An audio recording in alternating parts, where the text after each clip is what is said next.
What's going on, everybody? Welcome back to the channel. Last night the Winnipeg Jets played against the Nashville Predators, and they played one of their best games of the year. However, something unfortunate did happen.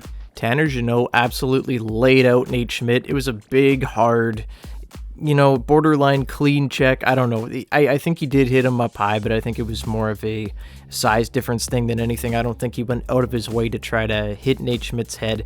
However, with that said, Nate Schmidt did get hurt. He got absolutely rocked and, didn't look that great. And he went into concussion protocol, did not return for the second period. So we are without Nate Schmidt for a little while now. He's on IR. I'd imagine he'd be out for about a week or two. Maybe he comes back sooner. I don't know. Concussions are weird. It can be anywhere from like a week to, I don't even know, sometimes it's a month, depending on how the guys recover.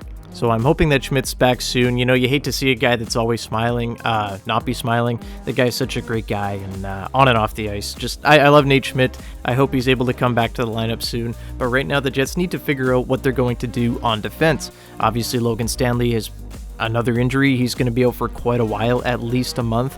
Nate Schmidt goes down now. So what do? Do you go back to Kyle Capobianco, or do you give Ville Heinola a real NHL shot? He's dominated the AHL this season.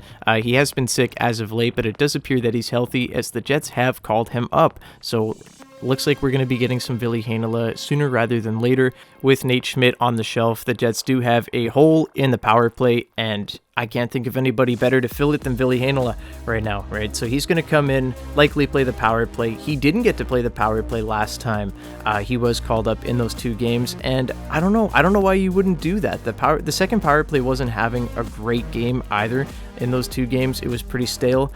So I was a little surprised that he wasn't checked in, at least in one of those games, because that's like his thing. Like, he's a power play quarterback. So this time around, I do expect Ville to be getting some power play time, so I'm super excited to see that, and I think everybody else should be too. If he's on the second unit, he'll be with Cole Perfetti, and that's just a lot of fun to think about with those two guys. Those guys are two of the most fun young players that the Jets have, together on the power play, and just a little bit of a leash, so I'm really excited to see Ville get his shot, and the first real extended shot that he's gotten in the NHL. I don't think he's played more than 5 consecutive games in the NHL in his career, just between Paul Maurice and Dave Lowry not being very good coaches, and just opportunity-wise not having one with all the guys in front of him on one-way contracts. So he's going to be able to get a legitimate shot finally. That's what him and his agent have been begging for, just a real shot to show what he can do. Not even complaining that he's not playing, but give him a chance, right? He's one of your best prospects.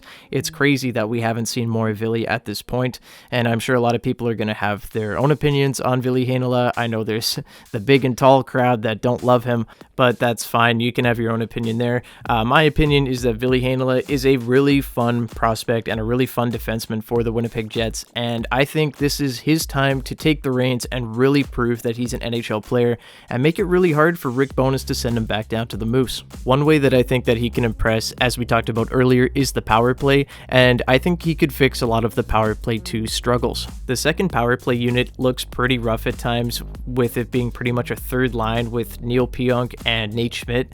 Adam Lowry's a good player, and he's found his offense a little bit more under Rick Bowness. However, on the power play, he's not super effective, right? And then you've got whoever, like Sam Gagner and then Cole Perfetti. Cole Perfetti's the best player on that unit, and he's the best player equipped, but there's really no one for Cole to feed off of. I don't really mind Neil Pionk on the second unit power play. I think he's fine there. I think he's a good power play guy, but a guy like Ville Heinola, just a guy with so much vision and the guy that can move, would just add so much to this team on that second power play unit. And if he's able to have success there, I think Bowness needs to actually look at this and be like, okay, Ville's pretty solid there. This unit's doing well.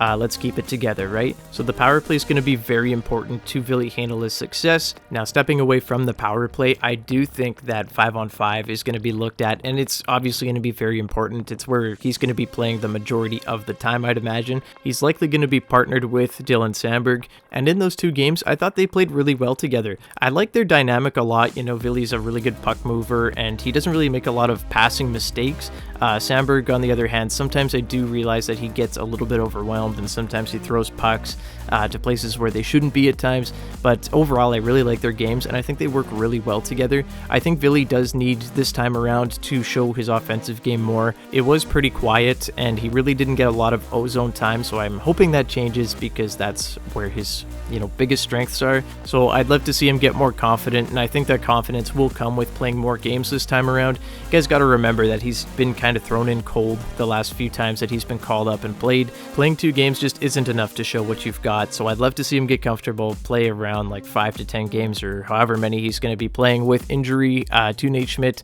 So I'm really hoping that Ville can break out here and really show all of that elite power that we've been seeing from him at really every level. I mean, from the Finnish league to the AHL, every single league that this guy's been in, he's dominated, and I think it's just a matter of time until he becomes a really solid NHL player. So I'm really excited to see him get an extended run here. I'd love to hear from you guys down below in the comments what you guys think. This is a no-brainer move for me. I totally agree with it. I don't think you're playing Kyle Capobianco on the power play. I don't think that's gonna work for you. I don't think that Brendan Dillon on the power play is great either. We saw that in the Nashville game. So this is a perfect opportunity for Ville to step in and really make some noise. I'm really hoping he does it.